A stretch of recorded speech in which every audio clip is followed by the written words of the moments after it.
Have you ever walked into someone's place and just wondered, how do they do it? How is it so effortlessly clean? Like almost magic, you know? No sign of constant frantic scrubbing. Right. It feels impossible sometimes. Well, here's the thing. The secret isn't really about working harder. It's about working smarter, building the right habits. Exactly. And that's what we're exploring today. This deep dive is all about that. We're revealing how small, consistent actions can actually lead to, well, profound peace of mind. That's absolutely right. We're going to unpack 12 specific daily routines. The source material we looked at highlights these as really key for seniors who seem to have the cleanest, most peaceful homes. 12 seems like a lot, maybe. Well, what's fascinating is they aren't these huge, complex tasks. Not about needing superhuman strength or anything. They're simple daily habits that really make a lasting difference. Okay. It kind of proves that a calm, clean home can be stress-free and manageable. Really, no matter your age or energy level, it's less about cleaning and more about, like, creating a lifestyle. Okay, let's unpack this then. Our mission today is to pull out the most important insights from these habits. Right. We want to show you how they don't just, prevent clutter or make chores easier. Like laundry or dishes? Exactly. But how they can fundamentally shift your entire day, your mindset, even your well-being. Uh-huh. And definitely stick around until the end, because the final habit, it's the one that kind of makes everything else we talk about genuinely worth the effort. It really ties it all together. All right. So let's kick things off with what seems maybe the simplest, but maybe the most impactful first step. Making the bed every morning. Mm-hmm.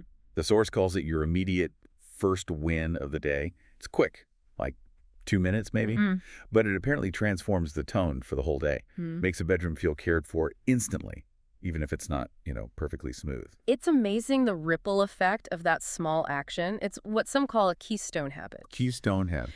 By making your bed, you're not just tidying up, you're sort of signaling to your brain, okay, order's being established. And that feeling can cascade into, well, greater self-discipline, less decision fatigue throughout the day. For seniors, or really anyone managing energy levels, getting that initial win can be super empowering, creates a real sense of control right at the start. That mental reset idea is powerful. Okay. And speaking of preventing messes before they start, habit number 2 dives into decluttering as you go. The one-touch rule. The one-touch rule. Love this one. It's beautifully simple, isn't it? If you pick something up, put it away then and there. Don't put it down to deal with later. Right. It really shows how this simple thing prevents those little micro messes from snowballing into, huge cleanup jobs later. Exactly. This habit is all about integrating that sense of order into your daily flow. The beauty of it is you're essentially cleaning without ever setting aside cleaning time. Cleaning without cleaning time. I like that. Yeah. It minimizes that mental load, right? Because you make tiny decisions in the moment instead of facing a mountain of stuff later. It really helps stop clutter before it even gets a foothold. It's proactive. That makes so much sense. Why handle something twice? Okay, following that logic, we move to number 3, wiping surfaces daily. This is described as just a quick swipe. Counters, sinks, maybe the kitchen table. Yeah, really simple. And the source emphasizes the simplicity. Just a damp cloth, warm water, often that's all you need. No fancy sprays required. Right. And you might think, why does such a basic thing make a difference? Well, beyond just the visible stuff like buildup and odors, that consistent daily wipe prevents the subtle accumulation of dust, allergens. That's actually really important for respiratory health, especially for older adults. Oh, good point. Plus, it keeps surfaces ready to use, always ready. It fosters a more fluid, less frustrating environment. It's about readiness, not just redness from scrubbing later. Readiness, not redness. I'm stealing that. Okay, next up, number 4. Doing a load of laundry a day. Just one. Yeah, presented as this brilliant way to completely avoid those awful laundry mountains. Oh, the mountains. We all know them. The focus is on how small, light loads are just easier on the body and the mind. I can definitely relate to the sheer exhaustion of a weekend laundry marathon. It's the difference between like a constant, gentle hum of maintenance versus that sudden, overwhelming chore, isn't it? Totally. It highlights the efficiency, the mental benefit of a little a day instead of that huge, big weekend pile. It turns this monumental task into something manageable, almost unnoticeable in your routine. Right. And plus, let's be practical. For anyone with limited mobility or energy, lighter loads are genuinely easier to carry, easier to manage, reduces that physical strain. Very true. Okay, and speaking of things that throw off the morning, A sink full of dirty dishes. Habit 5.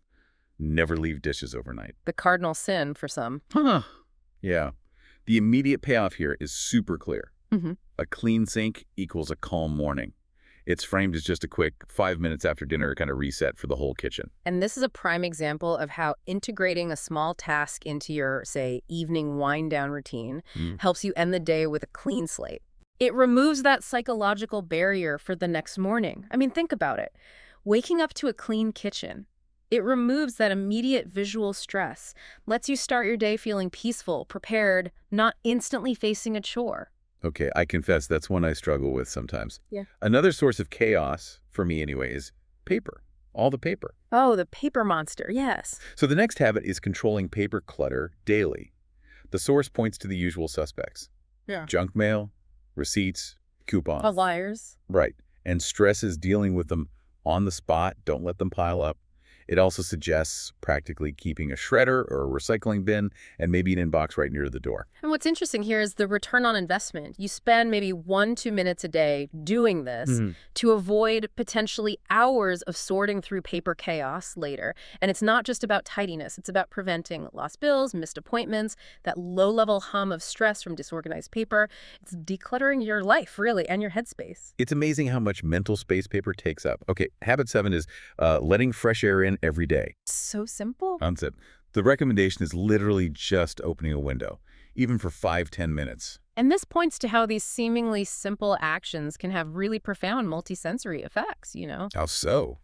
Well, fresh air obviously clears out mustiness, reduces indoor odor significantly, but it also instantly improves mood, and it costs nothing. Does wonders. It's like a natural cleaner for your home and your mind. An instant refresh button. I can almost feel that fresh breeze now.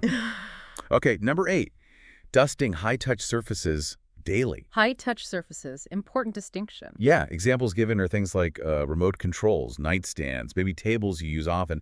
And it notes that just a few quick passes with a microfiber cloth is enough. And this highlights the immediate impact, right? It doesn't just reduce allergens and improve air quality by getting dust before it settles. Right. It also creates that polished feel, that feeling that makes a room seem brand new almost. And it takes, what, 2 minutes? It's about maintaining that consistent, fresh, cared-for feeling. Little effort, big impact. Got it. Next, number 9, tidying up before bed. The nightly reset. Yeah, positioned as a simple 10-minute routine, nightly. Ensures peace in the morning. Examples are like folding blankets on the sofa, clearing the coffee table, resetting the entryway maybe. The source uses a great analogy here. It says, treat it like brushing your teeth, but for your space. Oh, I like that. Right. It underscores how this small, consistent investment of time pays off psychologically. It's a nightly ritual that sets you up for a calmer start the next day by clearing away the visual noise that can kind of creep into your sleep and morning. Perfect analogy. Okay, to make all these little tasks even easier, habit number 10 is keeping cleaning supplies within reach. Makes sense. Reduce the friction. Totally. The tip is storing small caddies in each bathroom or room, like under the sink. And this really gets at removing barriers to action. When the spray bottle and cloth are right there, it just eliminates that, oh, I'll do it later, procrastination. Because you don't have to go searching for supplies. Cleaning becomes part of your flow. It makes that spontaneous wipe down genuinely spontaneous. No more excuses. Okay. Almost there. Habit 11, sweeping high traffic areas daily. Key word, high traffic, not the whole house. Right. Focus on places like the kitchen floor, the hallway by the door, areas that get gritty fast. It notes that just a few quick passes make a huge visual impact. And here's where it connects back to, like, direct, tangible comfort. The source adds this wonderful sensory benefit. Your bare feet will thank you. I like that. It's about creating an environment that doesn't just look clean, but feels clean and comfortable underfoot, enhancing your actual physical experience of your home. Nice touch. Okay, this is it. The final habit, number 12. The one we teased is making everything else worth it. Taking time to actually enjoy your space. The reward. Exactly. This isn't a chore. It's about simple actions.